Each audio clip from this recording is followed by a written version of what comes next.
Alan Caswell, The Hold Saved My Life. I wish we still had The Hold. And it's a good little song, isn't it? It's about how the Holden saved his life, but yeah, it was ours, and they just dumped it. I just think there was no reason for that, you know. But anyway, that's just my opinion. Talking about stinger bugs on citrus, and I've had lots of letters on about it, and emails and texts, and Carrie on the Central Coast said, no sprays please, you know, you can use soapy water. I dropped them in soapy water, a pair of long barbecue tongs and a bucket of soapy water, or boiling water. And like P from Rainy Goulburn says, half fill a bucket with boiling water, put on old clothes, long sleeves and pants, safety sunglasses, and away you go. And that's what I did, just picked them off and put them in salty water. And one at a time, and you get hundreds and hundreds, but that's really the only way. I don't like sprays and that oil, you know, that oil stuff that you're supposed to, no good, they're there. So it's really a mechanical thing, I reckon. Did I give you the number? 1300 700 222. We had Stephen ring this morning, he'd been fishing on Dartmouth Dam. He said it's got 7 times Sydney Harbour, 7 Sid Harbs in Dartmouth Dam, built in 75, I think, or finished in 75. Huge dam wall. Warren was in Byron Bay. He was with Merriweather Surf Club, but he was in the bay, and they're taking surf life saving out to bush towns like Tenterfield and stuff like that, which is really good. Teaching people about surf life saving and swimming and all those sort of things. Damo was in Rosebud, but said in Dramana they're doing this 100k run for mental health on the 28th of November at 1:22, which I think is a gym. That's good idea. Good on them. Good on them. Matthew, yeah, we didn't get Matthew in Will County. He was trucking sheep. He'd been bringing sheep from the Nullarbor kill, and he was in Wilcannia, so that means he came up there and then up there, and yeah, there he was. Stuart, as you just heard, was flying on flight 129 into Shanghai. And Paul was an abalone diver. We were talking about sharks and their ESP. They've got I can tell when you're nervous. I'm nervous. Wombat's picking apricots and nectarines, Lake Boga on the Murray down there. We'll be doing that for the next 4 weeks. They've had a bit of rain, which interferes with things. There you go. And our number this morning is 1300 700 222. Love to talk to you. Good day, this is Macca. Hi, good morning, Macca. Having breakfast with Macca. Hi, Gary. Yes. Macca, we've got sort of Sunday fishery breakfast down with here Macca. in South Australia. The marine scalefish fishery is about 300 people celebrating its 185th anniversary next year, and it's a fishery that supplies all the local fish, to the local communities, all based in regional areas. And we're going through a bit of a government reform at the moment, and we're very worried that this reform is going to mean that there's an opportunity for big business to buy into the fishery, and we're going to lose that sort of lovely morning this Sunday. Community-based fishery completely. What sort of fish are they, Gary? What sort of fish is it? Oh, these are whiting, garfish, squid, snapper. Well, all of the fish that go into the local market that you see, or it turns up on the restaurant here. Because it's been interesting to talk about seafood in Australia, because is it true some 60 or 70% of seafood in Australia is imported? Well, that's exactly right, actually. That we import. Got to stop it. Australia must become self-sufficient of our seafood, and we of course export a lot of high-priced seafood, like lobsters and abalone and things like that. Well, the bloke on the Qantas flight just had 15 tonne of salmon going up to Shanghai. Yeah, exactly. Well, it's good that these things are exported, but exporting is good. But still, we need the local produce. Got to end our reliance on China, though. Bad news. And what's happening with a lot of must end all trade with China, whether we like it or not. The export ones, such as rock lobster, Got to put Australia first for once.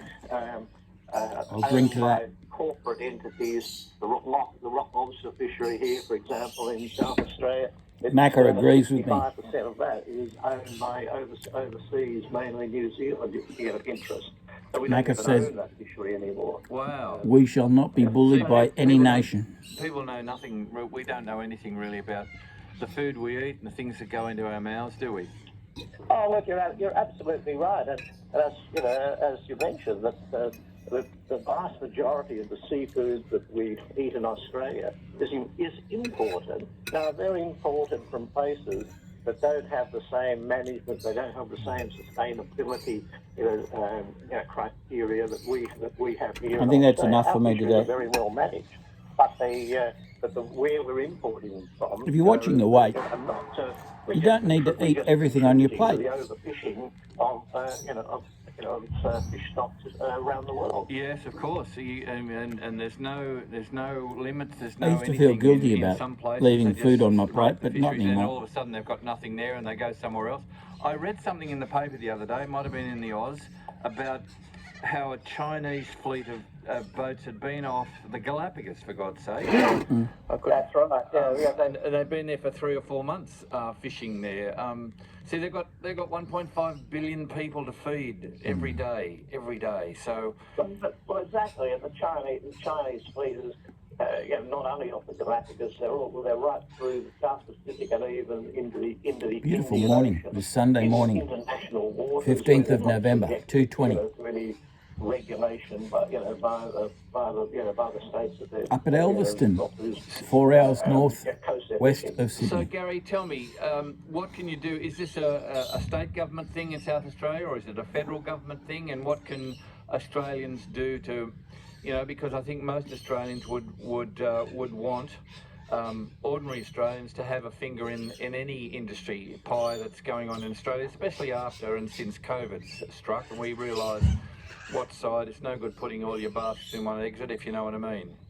Yeah, look, you're right. It's a state government, and to be honest, they've got the best of intentions in that they're putting a quota on all of the fish species, so that they're not overfished. So that's good management. But the problem is, Macca, that they've made the quota transferable and saleable. So there is nothing to stop people from buying up the quota and then just getting someone to fish it. And then and what's happened in other countries is that most of the quota then is then owned by sort of corporate bodies, interstate and overseas. They accumulate to get a big chunks of quota. Take it out of the state to wherever they can get the best price, and the local communities miss out not only in the supply of fish, but they also miss out because the fishermen that have been part of that community for 185 years, with their families, so they no longer have a job. A bit like the water story in Australia, where water rights have been bought up by corporates, just the same sort of thing. And I mean, they look everywhere and they're smarties and they're always looking for an opportunity. But I think the rank and file often miss out, Gary. It's Well, true. you're absolutely right. Macca's The right. parallel Love with Macca. with the water rights is the exact. He grew up in Oakley, in what's southern what's Sydney. unfolding here. He used to read my local paper that I used to work on, the St George and Sutherland Shire Leader. Local, so it's local. Great Australian, local, Macca. Great Australian. Regionally based. Legend, actually. Legend. Contributing to the local Living legend, communities Macca. And supplying fish to local communities. All right, Gary. Well, good to talk to you. Good luck with that. And you know much about? We've been talking about sharks this morning. Do you know much about sharks? Well, a little bit, yeah. Yeah, absolutely. Are there more sharks around than ever before? Our correspondent last week says that because there's, I think he said 30,000 whales move up that's the east coast, and I suppose it's the same up the west coast every year, and he called them white sharks, but I'm assuming he means white pointers. That's their food. He said they like dead sharks, and if there's 30,000 whales coming up the coast every year, he said a few of them die, and that attracts the sharks, and there you go. Well, that's exactly right, Macca. There certainly are more sharks, around now than what they have been in recent years, and that's because we're now sort of protecting the whales, and as you said, some of those whales die, and they provide a good feast for sharks, but also we're protecting the larger sharks as well. There's they're the great whites are a protected species, so there's no one fishing for them or anything like that, as there was in the past. So we're certainly we're certainly sort of protecting the sharks, but we're also as a result of that, there's more sharks, and people run into them more often. Unfortunately, yeah.